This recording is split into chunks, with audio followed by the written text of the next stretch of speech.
I thought beekeeping was supposed to be fun, but hey everybody, David Burns, what's the deal? I know that a lot of people get into beekeeping thinking it's going to be a bed of roses, going to be easy, and all at once they start running into a lot of challenges in beekeeping. I want to talk about that today. Somebody left a comment not too long ago on one of my videos and they said, why all the gloom and doom about beekeeping? I thought it was supposed to be, tell us something good about beekeeping. And I get that. I say a lot of good things about beekeeping. I love it. I think it's a hoot, but what I try to do is present a balanced view of it. A lot of people watch YouTube videos, or they read magazine articles, or they see a TV show, or they just love the idea of that little white box off on a rolling prairie hillside with bees going in and out, producing tons of beautiful honey that they can give away and sell to friends and neighbors and make a ton of money running a honey stand somewhere. And that can happen that way, but it's pretty rare. So let's talk about the balance, the reality of what it's like to be beekeeping. Beekeeping is not for cowards. Let's jump right into it. Yeah, that's true. A lot of misconceptions around beekeeping, and one of them is that my bees will always be strong and healthy. Another misconception is my bees will never get mites because I'm an awesome person, and when I start bees, my bees just won't have mites. I don't have to deal with them. Another misconception is my bees are going to produce a ton of honey. Oh my gosh, I'll be giving it away and selling it everywhere. I'll start my own little honey stand, my own honey store. I'm going to make a fortune selling honey. Another misconception is my bees will always be strong and healthy. There'll never be a problem with my bees at all. And so a lot of times people approach beekeeping that way. So let's bring some reality to it. It is fun. I love it. I've been doing it for almost 30 years now. I have no regrets. I love it. It's a hoot. But I have had a ton of challenges when it comes to beekeeping. Let's jump right into it, and let me tell you why I think beekeeping can be challenging to new beekeepers. First of all, beekeeping is often understood as a hobby. Now, I personally have said this before, I really don't think beekeeping is just a hobby. It's much more than a hobby. Now, if I had a violin and I was going to play it as a hobby, that means that when I want to, I'll pick my violin up and I'll play it. When I have time, when I want to, that's what a hobby is. It's a leisure time activity. And so if I don't get to my violin, this week or next week or the next 6 months, no harm done. My violin is fine and I'll get to it when I have a chance. That's not beekeeping.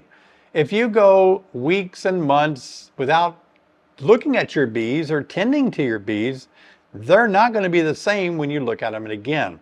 They're going to be suffering from some sort of issue. Either they're overcrowded because they needed more space, they swarm, there might be mites, they might have lost their queen, not replaced the queen. So that's why beekeeping, I don't think, is a hobby. It requires quite a little bit of work, actually. So a lot of people get into beekeeping thinking they can just get into their bees when they want to. But here's the thing. The second point I want to make, beekeeping is on the bees' schedule. In other words, the bees have a season.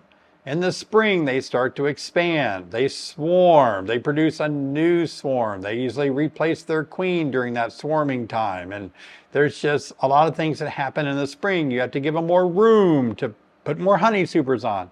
And then you get into summer where you have to control mites and continue to monitor growth. You get into fall when you harvest the honey, when you have to feed during a dearth. And so the seasons that we have in beekeeping dictates to the beekeeper that we're on deck. We're always the one that has to take care of the bees on their time, not at our leisure. So beekeeping is more than a hobby when it comes to us being on their schedule. Pretty demanding at times. Also, I want to share that bees will always have some sort of issue.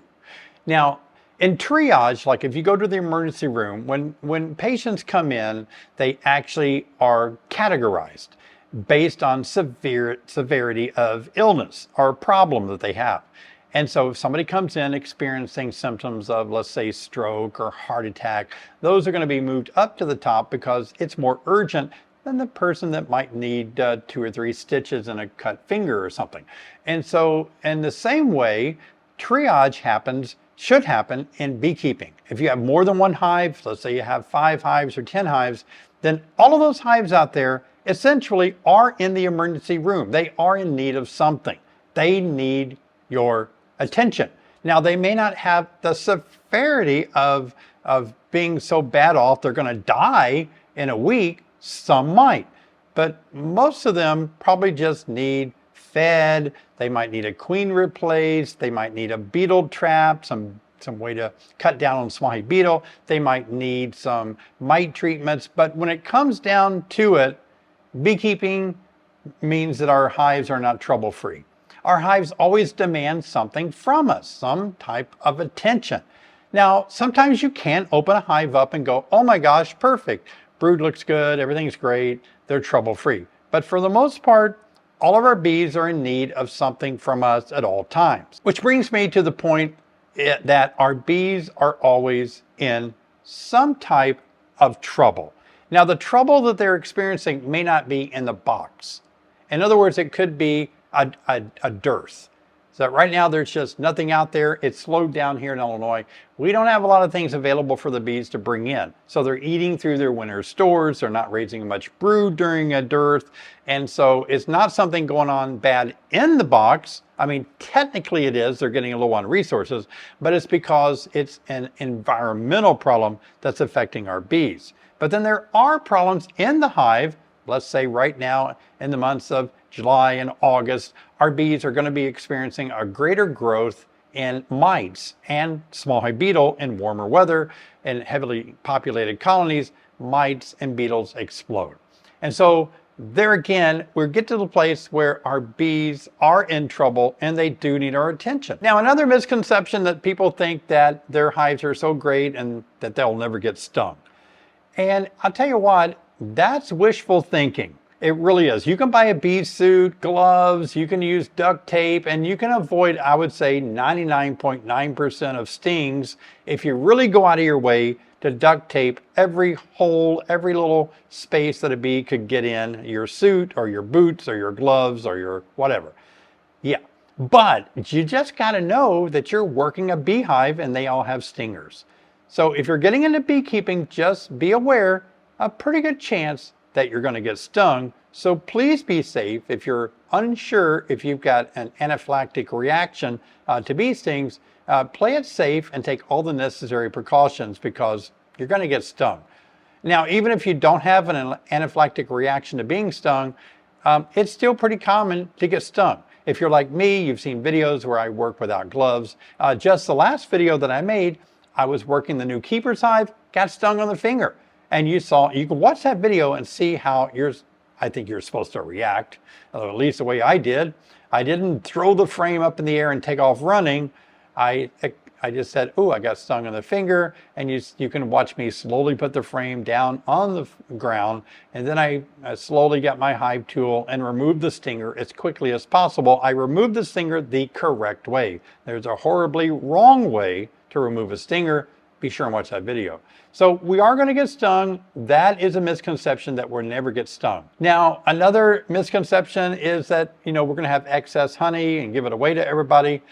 That sometimes is true, but I've watched plenty of beekeepers here on YouTube that started out the year great, but honey flow failed them. And I've had that happen to me as well.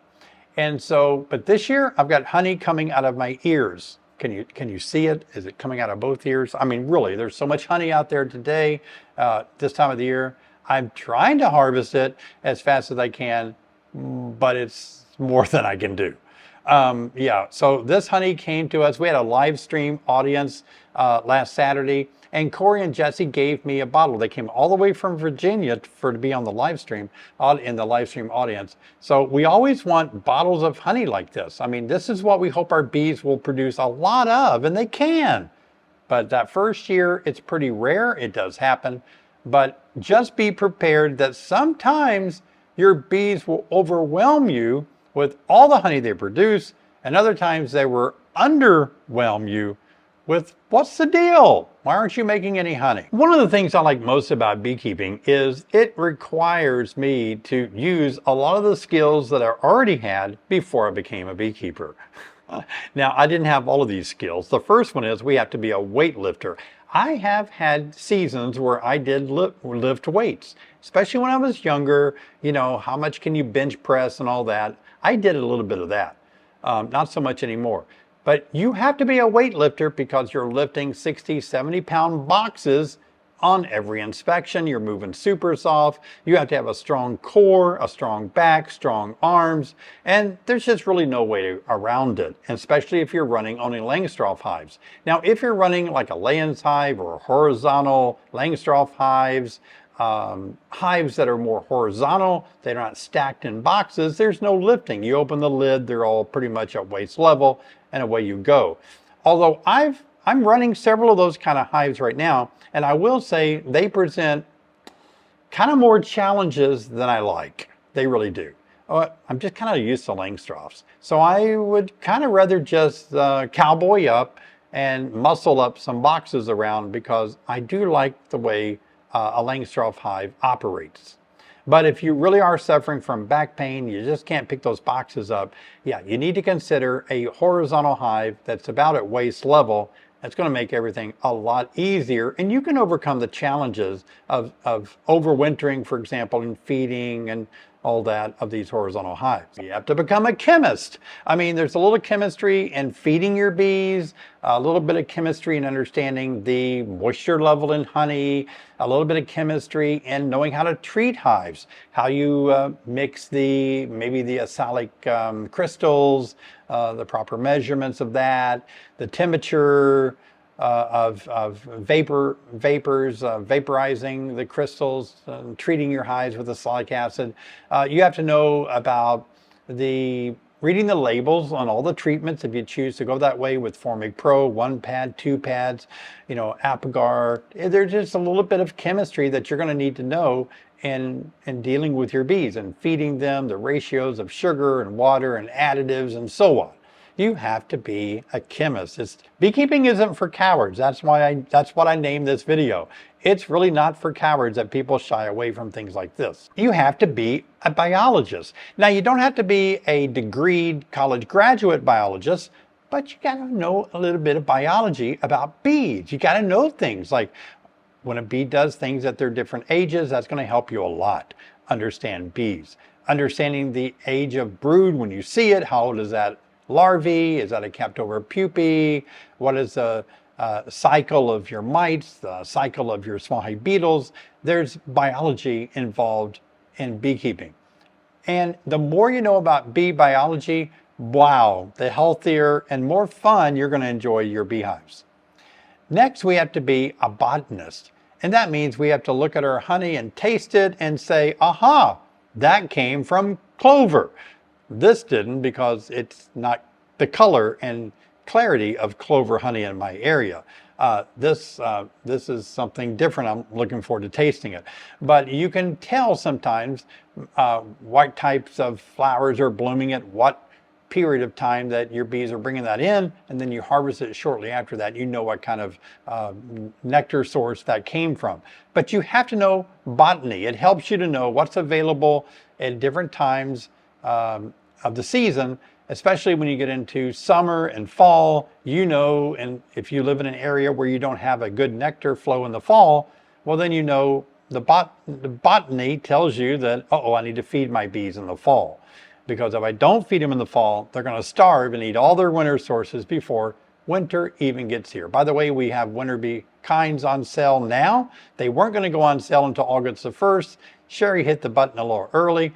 We also have our fall feeding boards that many of you are buying up really quickly now. And we have a good supply of those. We always run out of those this time of year. But people are buying the fall feeders so that you can feed your bees during a dearth. Understand botany. Right now, I know that my bees don't have anywhere to go. The clover's dried up. There's no goldenrod yet. Everything's done. They're hungry. I feed them. That's really botany, understanding what's out there. Now, when the goldenrod does start to bloom again, it will provide a little bit of resource, not enough to impress me.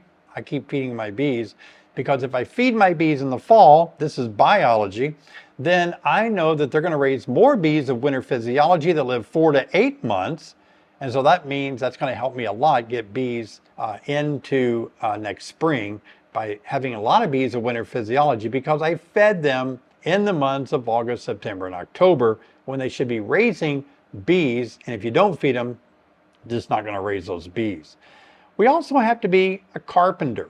Now, you can get by in beekeeping nowadays and never pick up a hammer, never pound a nail. When I started, we had to build our own equipment. Nobody sold assembled equipment. We even had to build our own frames, and we had to put our own wax foundation in there and wire it in, crimp it in, and all that. We really had to be carpenters back in the old days. But now everything's pretty much assembled, but there are still times, like today I was looking at a top cover and there was a breach. Boards had come apart on my top cover and allowed bees to go into a feeder board because the weather had just made a crack too big. So I'm going to have to bring that back in the shop, nail it, screw it back together, put some glue in there, and make that useful again. So you do have to be a carpenter. So you got to cowboy up, not cowered away from being a carpenter. Now, can we get personal for a minute? I really think that when I see new beekeepers, some of them really do get intimidated by experienced beekeepers, beekeepers that have a lot of hives, that are very over enthusiastic or whatever. They're very domineering beekeepers. And you may go to a bee club and you may see these types. I've got 250 hives and this is the way you do it. By gum, I've never lost a hive at all, ever in my life. And I don't have mites and I have millions of gallons of honey. And if you don't do it my way, hey, it's a highway, buddy. It's my club. Now, that doesn't happen real often, but I've heard it more often than I care to hear it. And so sometimes when you're in that environment, it can make you become filled with fear, doubt, and worry. And you fear whether you know enough. In fact, you start feeling as a new beekeeper like maybe you've got this imposter syndrome, that you really aren't a beekeeper at all, that you feel embarrassed even trying this thing. And so you can allow the other people that know more than you, or they've done it longer than you, condemn you. Please don't do that. Don't let other people have power over you. You have power over yourself. Don't let other people do that to you. You're going to have to learn to be you, and then know that all of the beekeepers that are making you feel that way, they all started the same way you're starting.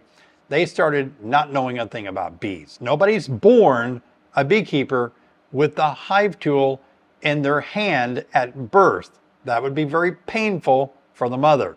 So that just doesn't happen. Everybody has to learn the hard way by failing, making mistakes, and being embarrassed and stumbling, and finally you figure it out. So just remember, when somebody is just hammering over you and condemning you, just think in your mind, they were like me one day.